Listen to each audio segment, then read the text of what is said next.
We got a tool called Hawaii. And remember what the cleaning does. The cleaning sets us free, so the mother's talking to the child. No? The cleaning, if we're willing to do the cleaning, you and I will be free. And at freedom, divinity will move us. So that's all you're doing. So as you do the cleaning, you're talking to this child, because at some point the child will do it for you. At some point, if the child sees that you're consistently taking good care of it, because it's the one that suffers, and you're saying, every time we say Hawaii now, we're doing what we came to do. We're come to set ourselves free from the data. So Shakespeare said, to be or not to be free. And the Ho'oponopono is about giving you the choice of freedom. Either by doing Hawaii, either you have a choice to stay stuck, and most people are stuck, or you can let go and allow divinity to come down, take you back home to zero. Now you're the sacred temple, and because the divinity is behind, already in the zero, then everything just flows until more doo-doo comes up. So the idea is to not stop, don't stop cleaning. Don't go the way of thinking, coping, managing, asking questions, because it'll keep you stuck. So I'm going to pause, see if you have yes. You're smiling. That's a good start. Yeah.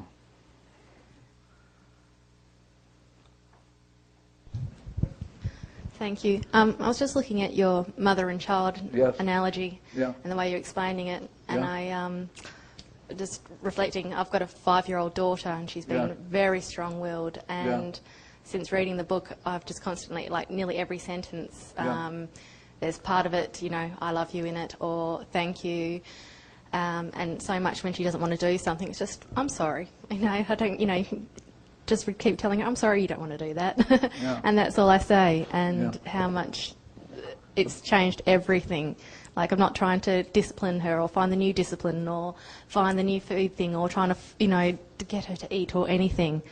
And just watching that analogy, it's just as an analogy of mother and child, but just the, you know, and using the cleaning technique on just that, but just within the relationship, yes, it's so true.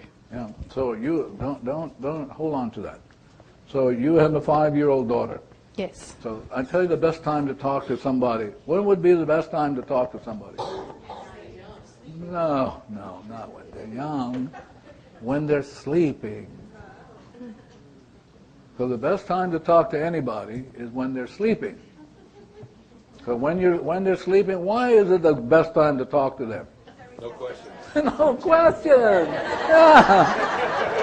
Like, for example, you say to them, I love you when they're awake, and they go, are you sure?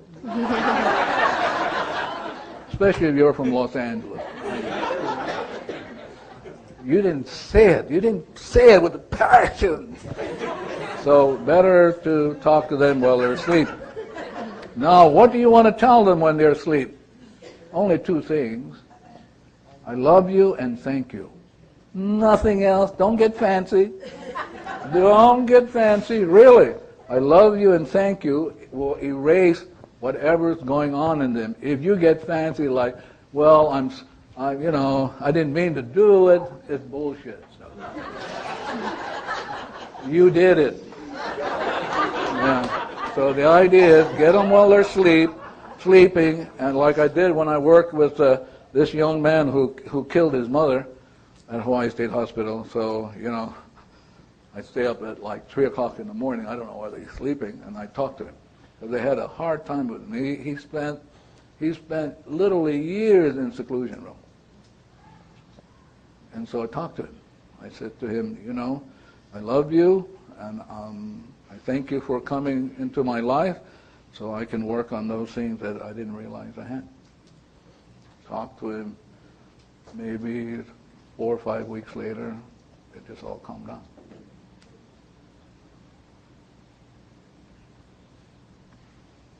You cannot believe what you can do, how destructive you can be, or how peaceful. Because that, you know, that old story or song, let there be peace on earth and let it begin with, yeah. What a bunch of bullshit, though, yeah. I mean, utter bullshit, you know. Well, I'm going to watch you guys because I have the list. I'm going to see whether you're really practicing this stuff. Yeah. I'm going to look at the list, and all of a sudden you hear somebody go, Getting back to the telling them at night, it just, it's great because I do that, except then you always want to give her a good kiss on the cheek and tell her over and over again, oh, I hope I don't want to wake her. Yeah, good for you. Thank you very much. Anybody else? Yeah. Hi, it's a pleasure to be here. My name's Amy, and I'd like to be a little more clear on the Hawaii tool. So do we just say the word? Is that the same as saying I love you? Just say the word. Yeah. So here's what I would do. Thank you. I would say to the child in me, now listen, we got a new tool. And the tool is called Hawaii. So I'm talking to this child. The tool is called Hawaii. And we're only here to clean. Because if we clean, we're going to be free. So I'm going to do it, and you watch me. And as I do it, you can do it. So you're giving the child permission to do it, and then you're giving the child permission because you've been holding on so long. This is what the child does. It mimics the mother. So now you're beginning to say, let go, and it won't let go because you've been holding on for eons. So now you have to give the child permission. So I said, here's the new tool. Remember, we're only here to set ourselves free from the garbage. And I know I've been holding on, but I give you permission to let go. And Hawaii is one of those tools that we can let go. And so you're talking, constantly talking, until at one time the child will do it for you. That's like Joe Vitali getting up and he's doing the cleaning, but the child was doing it for him. So the child is paramount to your welfare. If you don't get the child over to your side by being consistent, by being simple and clear, by simply saying to the child, I love you, it won't do it.